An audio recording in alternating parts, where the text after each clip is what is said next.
The snow had been falling since noon, and by the time the carriage turned off the post road toward Edensor Priory, the lamps threw 2 weak coins of light onto a world gone white and soundless. Corwin had told the coachman to drive on through it. He had a habit, in the 3rd winter of his grief, of preferring the cold of a moving carriage to the warm rooms where people watched his face for signs of recovery. He had not expected, when he pulled the door open at the bottom of the long avenue, to find a woman folded into the far corner of his own conveyance, her cheek against the squab, her gloved hands tucked under her arms, so still that for one terrible moment he believed he had found a dead thing carried in out of the dark. Then she breathed.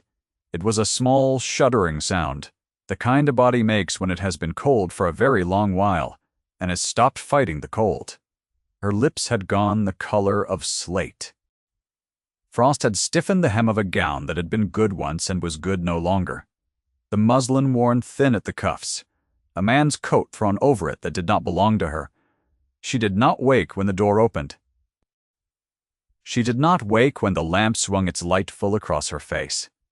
He stood there in the falling snow with his hand on the cold brass and did not call out for help, though help was 100 yards away behind lit windows. Something in him had gone very quiet. The woman stirred. Her eyes came open, dark and unfocused, and found him. She did not flinch, which was strange, because a strange man at the door of a carriage at night was a thing any woman in her senses would have flinched at. She only looked at him for a long moment as though she were reading a page in poor light. And then she said the thing that changed the shape of the night. "You have her mouth," she said. Her voice was a thread. Sephronia's mouth. She always said you would grow into it. No one living called his mother Sophronia. To the world she had been the Marchioness of Edensor, and to him she had been a closed door for 3 years, and the sound of her given name in a stranger's frozen mouth went through him like a blade slipped between 2 ribs. To understand why he carried her into the house himself, rather than sending a footman, you have to understand what those 3 years had made of him. Corwin had been 26 when his mother died, and the manner of her dying had taught him a lesson he had not wanted to learn, which was that a house full of people who depend upon you will close ranks around your grief and manage it the way they manage the linens, and that the management of grief is its own quiet cruelty. His mother had been ill a long time. At the end she had asked for him, and he had been 3 days late on the road from Vienna, and he had come into a room that already smelled of the work of women laying out the dead. He had never forgiven the lateness. He had never spoken of it. He had instead become a man who did things himself, who answered his own door, who could not bear to be managed, and who drove out into snowstorms so that no one would see how little he had recovered from any of it. So he gathered the stranger up out of the corner of the carriage, coat and frost and all, and she weighed almost nothing in his arms, and her head fell against his shoulder as though it had decided to trust him before the rest of her had been consulted. She murmured something he could not catch. He carried her up the avenue through the snow, past the astonished coachman, through the great door and into the warm gold light of a house that had not expected her and would not, he already suspected, be glad of her. Lady Crendell met him in the hall. She was his father's brother's widow, and she had come to Edensor a decade past to keep house for a young Marquess who had no wife and no mother, and she had stayed and she had ruled. She stood now at the foot of the staircase, in grey silk with her keys at her waist, and her eyes moved over the burden in his arms with the swift sorting efficiency of a woman who had spent her whole life deciding which people belonged in a house and which did not. "What is this?" she said. It was not quite a question. Lady Crendell rarely asked questions to which she did not already have an intended answer. "A woman half frozen in my carriage," Corwin said. "Send for Dr. Wren. Have Mrs. Prendell. Quennet, make up the blue room, and a fire, and hot bricks. Now, if you please, in the carriage." Lady Crendell repeated, "A woman of no acquaintance, climbing into your carriage at night." Corwin. A person of that sort climbs into a gentleman's carriage for a reason, and the reason is never to her credit, nor will it be to yours when the county hears of it. Her voice was smooth and warm and entirely without warmth, the voice she used when she was protecting him from himself, which was the voice he had come to dread above all others. Set her in the gatehouse. Wren can see to her there. We need not bring the thing into the house. The woman in his arms had begun to shiver in long racking waves, which the doctor would later tell him was a good sign, the body remembering at last that it wished to live. She turned her face against his coat. He felt her breath through the wool. "She knew my mother," he said. The hall went still. He watched the stillness arrive in his aunt's face, watched it close down over whatever had been there before, and he could not have said in that moment what it was he had seen, only that he had seen something, and that it had not been surprise. The doctor came within the hour, stamping snow from his boots. Dr. Wren was a spare, unhurried man with cold, reddened hands that he warmed at the fire before he would touch his patient, and Corwin liked him for that small mercy. He examined the stranger and pronounced her gravely, chilled and gravely tired, worn down by what he called a long want of food and rest rather than any single illness, and he said she had walked a great distance through the snow before she found the shelter of the carriage. He said she would mend. He said it would take time, and warmth, and someone to see she ate, and he looked at Lady Crendell when he said the last of it, because the whole county knew who decided what happened in that house. She slept for the better part of 2 days. When at last she woke in earnest, clear-eyed, and a maid came running to say so, Corwin went up to the blue room with a strange tightness in his chest, and he found her propped against the pillows with her dark hair loose about a face that the warmth and the rest had given back to itself. She was perhaps 24. She was not a great beauty, and the relief of that, the ordinary human plainness of her, undid something in him. He had been braced for an adventuress. He found instead a tired woman with steady eyes and ink-stained fingers that the soap had not quite cleaned. "My name is Clemence Harrowell," she said before he could ask it. "I owe you my life, and I will not waste your time pretending I do not know whose carriage I climbed into, or why I said what I said. May I tell you the whole of it, my lord, and then you may put me out of doors if you choose, and I will not blame you." He sat down in the chair by the window. "Tell me," he said. She had come to Edinburgh, she told him, by a road that had taken 5 years to walk. She had been 17 when she entered the household of the Marchioness of Edinburgh. Not as a guest and not as a servant, but as something the period had no comfortable word for. A young gentlewoman of good blood and no fortune whose father's death had left her with an education and a talent, and nothing else. His mother had taken her on to copy music. The Marchioness, Clemence said. Corwin already knew this. In the dim way, a son knows the private occupations of a parent, the way one knows a mother sang at the instrument behind a closed door and stopped when one entered. He had not known there had been a copyist. He had not known there had been a friend. "She did not stop when I came into the room," Clemence said, and something in her voice when she said it told him more about the years he had lost than any condolence ever had. "She let me hear the unfinished things, the pieces she would not play for anyone. I copied them fair, and we argued about them, the two of us, in a little room over the orangery for 4 years. She looked at her hands. And then you went abroad, and she fell ill. And at the very end, when the household was full of people deciding things over her head, she gave a thing into my keeping, and told me to bring it to you, and to no one else. And I failed. I have spent 3 years failing. I came here to stop failing." "What thing?" he said. His voice did not sound like his own. "A letter," Clemence said. "And the last piece she wrote, she never finished it. She said you would know what to do with the part that was missing." She hesitated. "They are not in my possession. They were taken from me, the night she died, by the same hand that put me out of the house before her body was cold. I have come to tell you who, and to ask you to believe me, which I know is a great deal to ask of a man who found me frozen in his carriage like a vagrant." He did not answer at once. Outside the window, the snow had stopped, and the park lay blue and perfect, under a low sun and somewhere below him in the house, his aunt was ordering the day, and he understood, with the slow, cold clarity of a man who has spent 3 years not looking at a thing, that he had never asked a single question about the hours of his mother's death. He had let himself be managed. He had let the door close. "Eat something first," he said, which was the only tenderness he knew how to offer, and he rang for the broth himself. What he did not say, because he did not yet have the words for it, was that he believed her already, and that the believing frightened him more than any lie would have.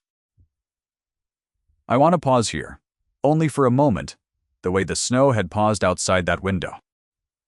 If you have ever been told a kindness about someone you have lost, by a person who knew them in a room you were never in, you know the particular ache of it. Hold that. We will come back to it. Now let me take you down into the house, where the woman in gray silk had already begun to move. Lady Crendell did not waste the 2 days of Clemence's sleeping. By the time the household sat down to dinner on the 3rd night, a story had grown up around the stranger in the blue room, and the story had been planted and watered with great care. The woman was an adventuress. The woman had read of the Marquess's solitary habits and his unhealed grief in the way such women read the weaknesses of wealthy men, and she had contrived to be found in his carriage, frozen for sympathy, armed with a few stolen facts about a dead marchioness anyone might have gathered from a servant turned off without a character. Lady Crendell did not say these things to Corwin directly. She said them to the rector's wife, who said them to the apothecary, who said them to the whole of Coldfen by Sunday, and she said them in the servants' hall in the form of instructions, and the instructions made their way upward as instructions do. "You are too good," she told her nephew, over the soup, in the warm voice. "It is the finest thing in you, and it has always been the most dangerous. Your dear mother had the same softness, and the same people gathered about her at the end, feeding on it. I only want to spare you what I could not spare her." It was a clever thing to say. It set a hook in the old wound. Corwin looked down the long table at the empty chair where his mother had sat, and for a moment, the doubt his aunt wanted lived in him, warm and reasonable. Then he remembered the way the stillness had arrived in her face in the hall 3 nights before, when he had said the woman knew his mother. He remembered that it had not been surprise. He said nothing. He had become, in 3 years of being managed, very good at saying nothing. While a thing turned over slowly in his mind, and he turned this one over now, and did not like its shape. There was another guest at Edensor that winter, and her name was Isolde Avenel, and she had been at Edensor more often than not these 2 seasons, brought down by her mother, encouraged by Lady Crendell, paraded before the Marquess at every musical evening and every cold, bright walk in the park. She was lovely, in the established way, fair and accomplished and perfectly schooled, and she played the pianoforte with a brilliance that left rooms silent, and Lady Crendell had decided, with the certainty of a woman who had decided most things at Edensor for a decade, that Isolde Avenel would be the next Marchioness. It was a sound match. It would bind 2 old families and a great deal of land, and it would keep the keys at Lady Crendell's waist a while longer, because a Marquess wholly absorbed in a brilliant young wife is a Marquess who does not look too closely at his own accounts. Isolde was not cruel. This must be understood, because it would matter at the end. She had been told since the nursery that she was the correct choice, that her brilliance was a kind of right, that the world had a chair shaped exactly to her, and Edensor was that chair. She believed it the way one believes the floor will hold. When she heard of the woman in the blue room, she did not feel jealousy so much as a small, affronted confusion, the confusion of a person who has found a stranger sitting in a seat that was promised to her. She went up on the 4th day to look at her rival. Clemence was at the window when Isolde came in wrapped in a borrowed shawl, watching a gardener break the ice on the fountain below. The 2 women regarded one another across the blue room. Isolde was everything Clemence was not. Fed and fair and certain, and Clemence felt the old shame of her worn cuffs rise in her, and then she put it down, because she had buried a better woman than she would ever be, and had carried that woman's last work in her heart for 3 years, and a fine gown was a small thing beside that. "They say you knew the late Marchioness," Isolde said. There was no warmth in it, and no real malice either, only inquiry. "I copied her music," Clemence said. "I play it," said Iseult with a little lift of her chin. "Lady Crendel has all of it. I have played every piece she left at the evenings here. I dare say I know her music better than anyone now living." She had meant it as a small closing of the door, a staking of a claim, and she did not understand why the woman at the window had gone so very still, nor why she said, after a silence in a low, even voice, "Then you have never seen the last one." She did not leave it. It was taken. It was the fifth voicing of the doubt, in its way, though Iseult did not know she was an instrument of anyone. She carried the exchange downstairs and repeated it to Lady Crendel, who listened with her hands folded and her face composed, and who said only, "The poor creature, she believes her own tale. They always do." And she went that night to a locked cabinet in her own sitting room, and she stood before it a long while with the key in her hand, and she did not open it. What was inside it, she had not looked at in 3 years. She did not need to look.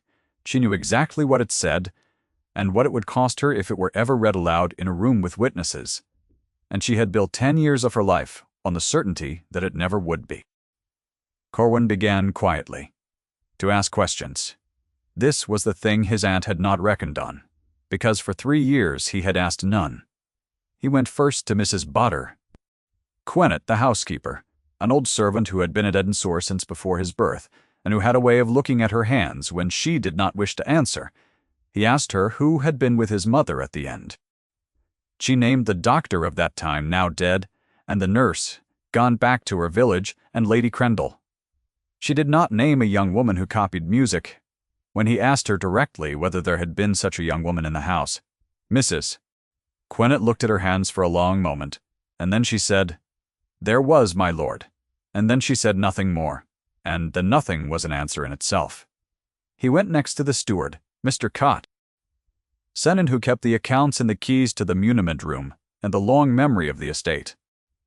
Senan was a careful man with a careful man's fear, and when Corwin asked him whether the household books for the year of his mother's death were complete, the steward's eyes went, just for an instant, to the door before he said that they were. Of course they were. My lord, all in order. Corwin had spent 3 years not noticing things. He noticed the glance at the door. He noticed that a careful man does not say of course unless he is afraid. The question is not careless. That night he could not sleep, and he went down to the library where his mother's instrument stood under a Holland cover in the corner, untouched since her death. He pulled the cover off. The keys were yellowed. He sat down before it the way a man sits down before a grave, and he did not play because he had never learned, and the not knowing struck him suddenly as a kind of theft. That he should have grown up in a house full of his mother's music and never once been taught to make any of it himself. He sat there in the cold until the candle guttered. He understood that he had let his grief be furnished and arranged and dusted by a woman who had a reason to keep the rooms of it exactly as they were. Clemence grew stronger. Dr. Wren came every 3rd day, and was pleased, and the kitchen, on the Marquess's stated order, sent up more than the housekeeper's portion, and color came back into a face that had been the color of slate. She did not stay in the blue room. She came down on the Marquess's invitation and against his aunt's white-lipped silence, and she walked in the park in a borrowed mantle, and she sat in the library in the afternoons, and she and Corwin fell, without either of them choosing it, into the habit of talking. He found that she remembered his mother in a register no one else had ever offered him. Not the great lady, not the Marchioness, but a woman who laughed at her own wrong notes and grew fierce over a poorly copied phrase and once threw an inkpot at a wall in frustration. These were not the memories of an adventuress. No adventuress would have invented the inkpot. The inkpot was too small and too true, and he held it like a coin in his pocket and turned it over. When the doubt his aunt planted tried to grow, there came an afternoon when the light was failing early and the fire had burned low, and neither of them had risen to ring for more candles, because to do so would have ended the thing the dimness allowed. Clemence was telling him about a phrase in the unfinished piece, the last one, the one that had been taken. She had it by heart, She had carried it 3 years in the only place no one could take it from. She hummed it for him, low, the way one hums to a child, and the melody climbed and turned and stopped on a note that wanted to resolve and did not. Hung there in the dim library like a question. And her voice broke on the unresolved note because his mother had died with that note unanswered, and Clemens had never been able to finish the thought for her. He found that his hand had crossed the small space between their chairs and closed over hers. Her fingers were warm now. They were not the frozen things he had carried in out of the dark. She went still under his touch, and he felt her breath change, and neither of them moved. And the unresolved note hung in the room between them, and he understood that he was in very great danger, the kind a man chooses, and that he did not wish to be saved from it. He drew his hand back. He was a Marquess and she was a penniless copyist sleeping in his blue room on the charity of his order. And the whole weight of the world they lived in stood between his hand and hers, and he knew it, and the knowing was a cold thing in a warm room. He said, "I want you to know that I believe you, whatever it costs to prove it." He had not meant to say it. It was the most reckless sentence of his life. I will not pretend the house grew kinder after that. It grew more dangerous because Lady Crendell was not a fool, and she had watched her nephew's face across the dinner table for 10 years, and she knew the difference between a man performing courtesy to a guest and a man falling. She moved with the cold sense of a woman defending the only kingdom she had ever ruled. She did not rage. Rage was for women without resources. She did 3 things, quietly, in the space of a fortnight, and each of them was the act of an antagonist who had foreseen the need to defend what she had taken and who defended it now. First, she turned off the parlor maid who had been carrying the larger portions up to the blue room, dismissed her without a character on a charge of theft that everyone in the servants' hall knew was false, and let the lesson of it stand in the air of the kitchen like smoke. The message was plain. To help the woman in the blue room was to risk one's bread. The portions grew smaller again. Mrs. Quennett's mouth grew thin, and she said nothing, because she was old and had nowhere else to go, and Lady Crendell knew it and used it. Second, she sent for the household books, the ones the steward kept, and she had certain pages of the year of the Marchioness's death recopied. It was a thing she could do because the steward feared her, and because she had, 10 years past, done him a service he could not afford to have known. The recopied pages showed no payment ever made to a Miss Harrowell, music copyist. They showed the rooms over the orangery as empty in that year, used for storage. A young woman who had spent 4 years in that house was quietly unwritten from its record, and the unwriting was done in a fair clerk's hand and bound back into the book as though it had always been so. Lady Crendell understood that a story is only as strong as the paper under it, and she meant to leave Clemence Harrowell standing on no paper at all. Third, and this was the cruelest, because it wore the face of kindness. She went to Iseult Avenel's mother, and she fixed a date. There would be a musical evening at Edensor, a true one, the grandest the house had given since the old Marchioness's time, and all the county would come, and at it the engagement of the Marquess to Miss Avenel would be understood, if not yet announced, by every soul in the room. She set the date close. She set it for the 12th night of the season's gathering, a fortnight off. She meant to close the matter before her nephew's reckless tenderness could become a reckless act, and she meant to do it in the great drawing-room before witnesses, where the weight of the whole county's expectation would settle the thing past any undoing. She made one error. It was a small one, and it was entirely characteristic, and it would be the hinge on which everything turned. She let Iseult Avenel choose the evening's music. What of the engagement evening reached the blue room the way all word reached it? Through a frightened maid and a whisper. Clemence sat with it a long while. She understood what it was. She was a woman with no paper under her feet, sleeping on a charity that was about to be withdrawn. In love she could no longer pretend otherwise, with a man whose whole world was arranging itself into a wall between them, and she had come to Edensor to do one thing and one thing only, and she had not yet done it. She had come to put his mother's last work into his hands. She did not have it. It had been taken from her 3 years before, on the night of a death, by the woman now ruling the house. And she did not know where it was. And she was running out of time and warmth and bread. She went to Corwin. She found him in the library where he spent his evenings now. And she did not sit, because what she had to say she could not say sitting down. "I must tell you the rest," she said. "I have told you she gave me a letter and the last piece. I have not told you that I know who took them and that you will not want to believe me, and that after I have said it, you may well send me away. And if you do, I will go and not trouble you again, because I would rather lose you than have you keep me on a lie." "Say it," he said. It was Lady Crendell. She watched his face and did not look away from it, which cost her everything she had. "The night your mother died before she was cold, your aunt came to the room over the orangery where I slept, with 2 men, and she took my box, and in the box was the letter and the music.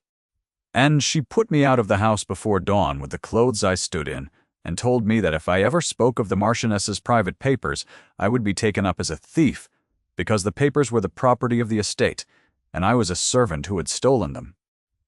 She has unwritten me from the household books. I went to look, this week, with Mrs. Quennet. While your aunt was at church, there is no record I was ever paid. There is no record I was ever there. She has made me into a woman who does not exist, so that when I say your mother's last music was stolen, there will be no one to say I was ever in a room to see it. I am telling you this, knowing it sounds like the cleverest lie a desperate woman could invent. I have no proof. I have only that I am telling you, and that I will not stop telling you, because she asked me to bring it to you, and I have failed her for 3 years, and I would rather fail at the truth than succeed at silence." The fire spat. Corwin said nothing for so long that she began to gather the borrowed shawl about her to go. And then he said, in a voice gone very quiet and very level, the voice she would learn was his most dangerous, the glance at the door.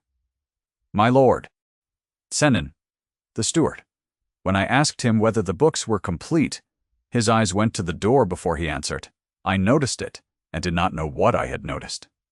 He stood, and Mrs. Quennet looked at her hands. And Wren looked at my aunt when he said, "Someone must see you ate." I have been walking through this house for a fortnight, reading the faces of people who are afraid. And I told myself I did not know of what. He crossed to the window. The park was black. I knew of what. I have always known. And I let her arrange my mother's death the way she arranges the linens, because grief is easier when someone else folds it. And the price of being so comforted was that I never asked who was in the room when my mother gave away her last work, and to whom, and what became of it. He turned. "You have not failed her. You walked through the snow until you froze, to bring me a thing that was taken from you, and you have asked me for nothing, but that I believe you. I believe you. Now we will get it back." "There is no proof," Clement said. "She has seen to that. There is nothing on paper. Even if you searched the house, she would have hidden it, where you would never think to look, or burned it. And then it is only her word against mine, and her word is the word of a marchioness's relict, and mine is the word of a woman who climbs into carriages in the dark." "She has not burned it," Corwin said, and there was something in his certainty that made her look at him. "Do you know how I know?" "Because if she had burned it, she would be at ease, and she is not at ease. I have watched her for 10 years, and I have never seen her go 3 times in a week to her own locked cabinet, and stand before it, and not open it. Mrs. Pratt. Quennet told me this morning when I asked her plainly and gave her my word she would keep her place whatever she said. My aunt cannot burn it. It is the last thing in the world she has stolen, and she cannot make herself destroy it, because she is not, whatever else she is, a woman who can put a fire to another woman's last music. She has kept it. It is in the cabinet in her sitting room. And on the night of the engagement evening, every door in this house will be open, and every servant will be below stairs, and my aunt will be in the great drawing room, where she has commanded all of us to be."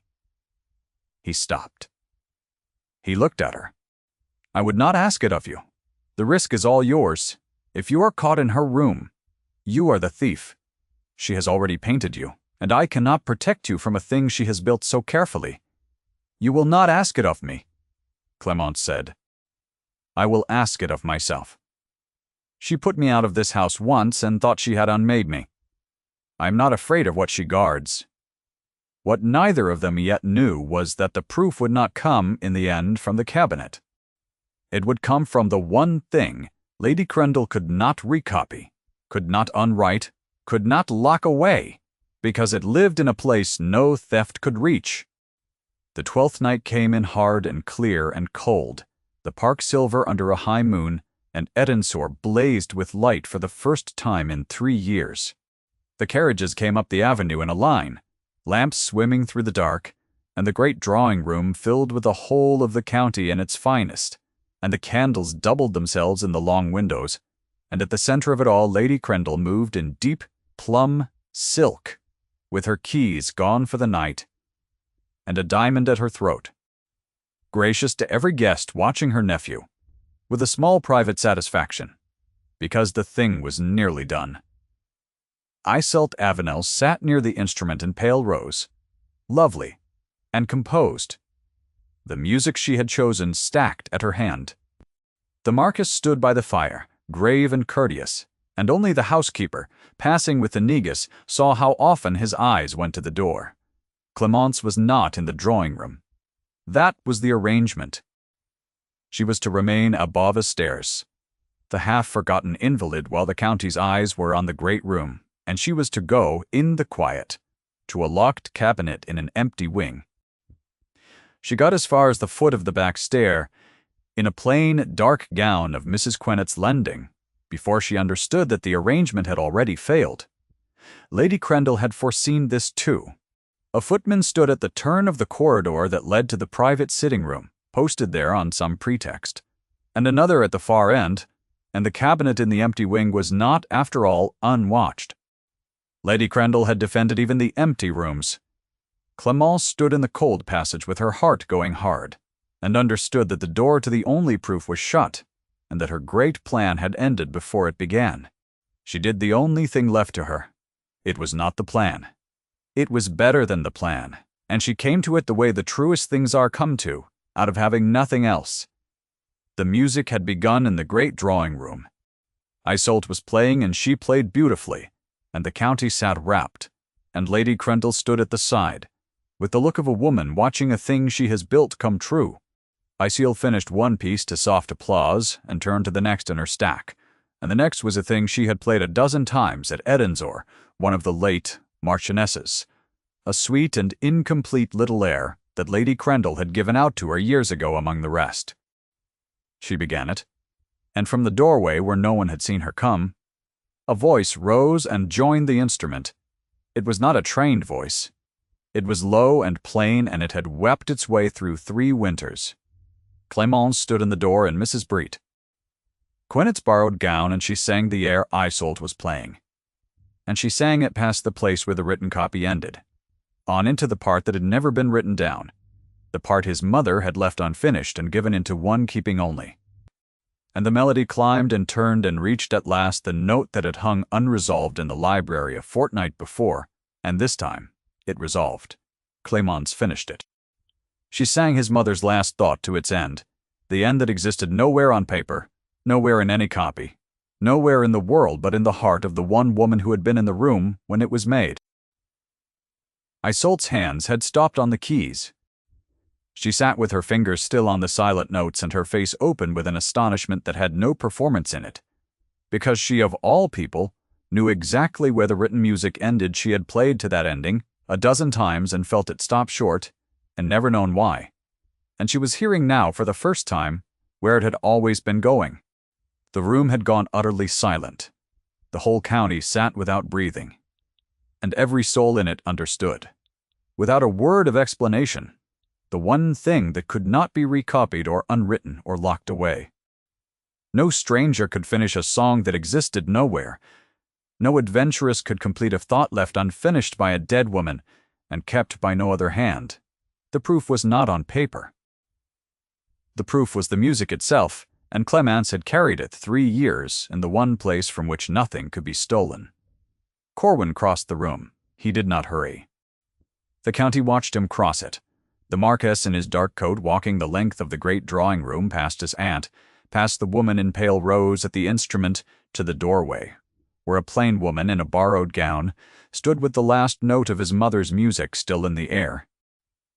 He took her hand. He turned with her hand in his to face the silent room, and he said the thing that ended it. 12 words, level and clear, in the room where the county had gathered to hear an entirely different thing announced. "This is Clemence Harrowell, who kept my mother's last music safe." It was enough. He had matched nothing with cruelty, named no crime aloud, humiliated no one. He had simply claimed her, in the arena where his aunt had meant to dispose of her. And the claiming was complete, and the county, which had come ready to believe one story, sat with the truth of another settling over it, and the truth was the music, and the music had already done all the work that words could not. Iseult Avenel rose from the instrument. The room braced for her anger. She did not give it. She had been told her whole life that she was the correct choice, and she had believed it the way one believes the floor will hold.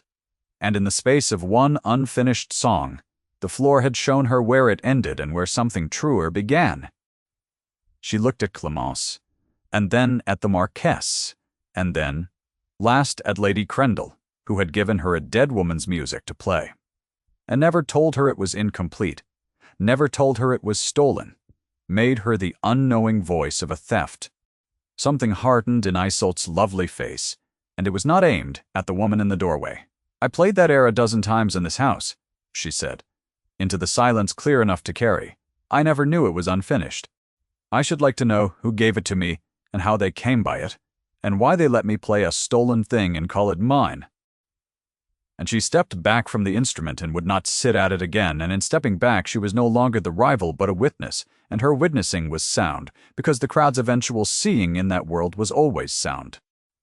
Lady Crendell stood very still in her plum silk, with the diamond at her throat.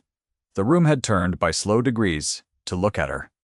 She was a woman who had decided most things at Edinburgh for a decade, and she found, in the space of a song, that she had decided nothing, that the keys at her waist had been borrowed all along, that the order she had served and protected had no chair in it for a woman who steals the dead.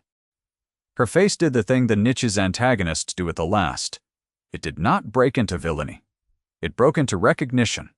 She had built 10 years on the certainty that the music would never be finished aloud in a room with witnesses.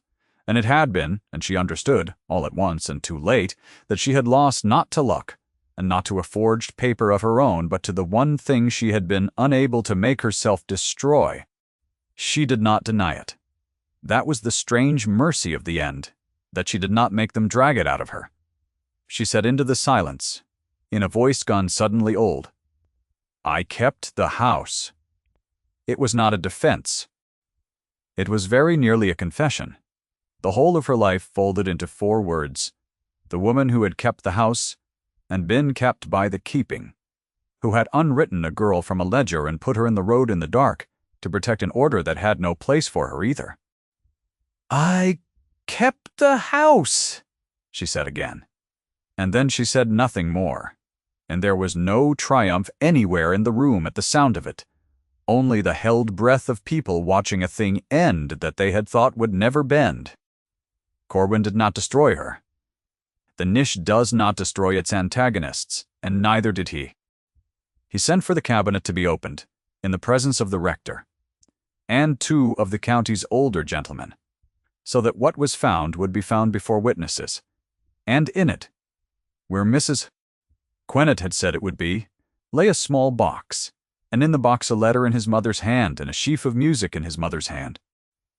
He read the letter alone, later, and he never told anyone all of what it said, only that his mother had named Clemence Harrowell her friend, and asked her son to see that she was never without a home. He honored it. He did more than honor it. Lady Crendell left Edinburgh before the spring. She was not turned out into any road in the dark. He settled on her a small income and a small house at a distance, which was more than she had given the girl she dispossessed, and the county understood the arrangement for what it was, a correction and not a vengeance.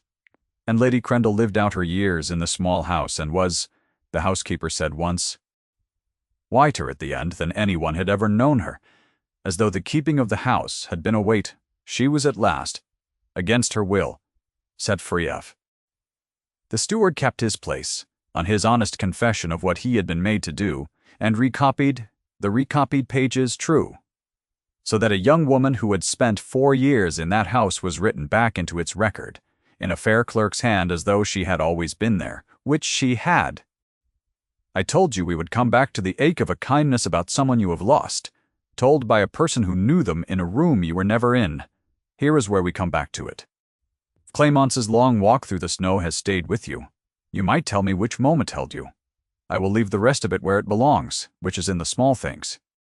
The instrument came out of the corner of the library and lost its holland cover for good. Clemence taught him to play, that spring badly at first, and then less badly. The two of them at the keys, in the long light of the evenings, and the thing she taught him first, before any scale or any exercise, was the air his mother had left unfinished, the written part and the part that had lived 3 years in her memory and now lived in his hands. He learned the unresolved note and the note that answered it, and he played them over and over until they were his. Until the answer his mother had not lived to write was a thing his own fingers knew without the page. They were married quietly at the parish church, at Coldfen, when the hawthorn was out, and there was no grand evening, and no county assembled, only the rector and Mrs. Quennet and the steward and Dr. Wren, and Iseult Avenel, who came of her own choosing, and stood among the small company with a face that had, in the month since the 12th night, learned the difference between the chair one is promised and the place one truly fits, and who would find her own in time, and did. On the evening of the wedding the snow was long gone, and the windows of Edensor stood open to a green and quiet dark, and somewhere in the house a single voice was teaching a single pair of hands the end of an old air, the note that wanted to resolve, and then the note that answered it, again and again, until the answer held. Corwin sat at his mother's instrument with his wife's hand over his on the keys, and outside the open window the last light went off the park, and the air came to its end, and this time there was no one left in the world who did not know how it finished.